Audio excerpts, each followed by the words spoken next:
आप सभी को अपर्णा का प्यार भरा नमस्ते। आशा करती हूँ आप सब अच्छे से हो, कुशल मंगल हो और जैसे हो वैसे ही रहना।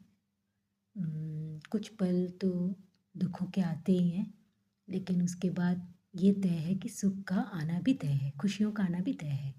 तो कभी भी उदास मत होना। उदास होने से हमेशा ये याद रखना कि आपके साथ वाले भी उदास हो जाते हैं। तो उदासी से कुछ नहीं मिलेगा, आपको उस उदासी से बाहर निकलना पड़ेगा। एक प्यारा सा ही गीत सुन लेना, क्या होता है? क्योंकि आगे के जो बहुत पुराने गीत हैं, उनमें बहुत बड़ी-बड़ी, अच्छी-अच्छी बातें कही गई हैं, उनमें गहराई है। तो आप उनमें से कुछ एक-एक गाना सुन लिया करो और अपने आप को खुश रखा करो।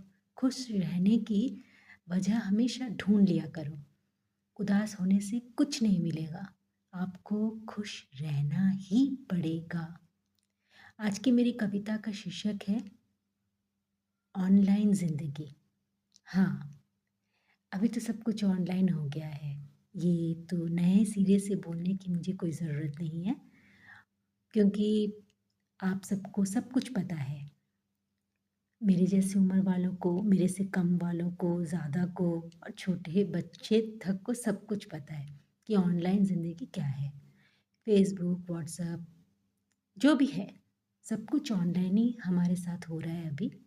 इससे हमने ज़िंदगी का सबसे बड़ा अहम हिस्सा मान लिया है, या यूँ कहें कि यही मेरा और आपका उठता, बैठता, जागता, सोता दोस्त है, बेस्ट फ्रेंड है हमारा।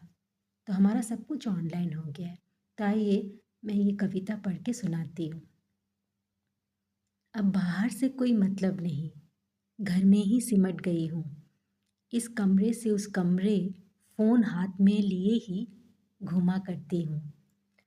और कोई काम टाइम से पूरा हो या ना हो, अपना फ़ोन चार्ज में है, देखना नहीं भूलती।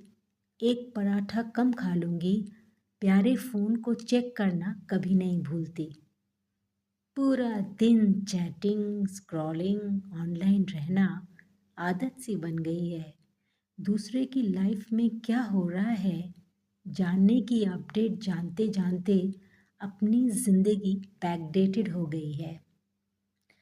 सुबह की हाय से शुरू होकर रात की बाय जब तक ना हो तब तक मज़ा नहीं आता। एक ही सब्जी बनी है, उसको भी पूरी तरह न जला लूं तब तक खाने का स्वाद नहीं आता।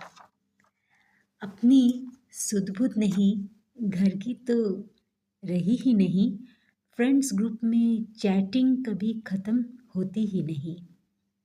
मेरा नहीं, घर में सबका यही हाल है। कम बोल के, कम मुस्कुरा के, अब तो दिन रात गुज़रता है। और हो भी क्यों ना हो, मोबाइल जब ज़रूरत पूरा कर रहा है तो वही वक्त बिताना अच्छा लग रहा है। होड़ लगी है बस आगे निकलने की। अब तो ऐसे ही चलेगा, फ़ोन हाथ में लिए ही हर काम बनेगा। भले ही परिवार के सब अलग अलग हो जाए मंजूर है, लेकिन फ़ोन की फर्जी दुनिया से एक भी दोस्त कम ना हो, ये नामंजूर है। आशा करती हूँ आपको ये कविता मेरी अच्छी लगी होगी। बहुत बहुत धन्यवाद।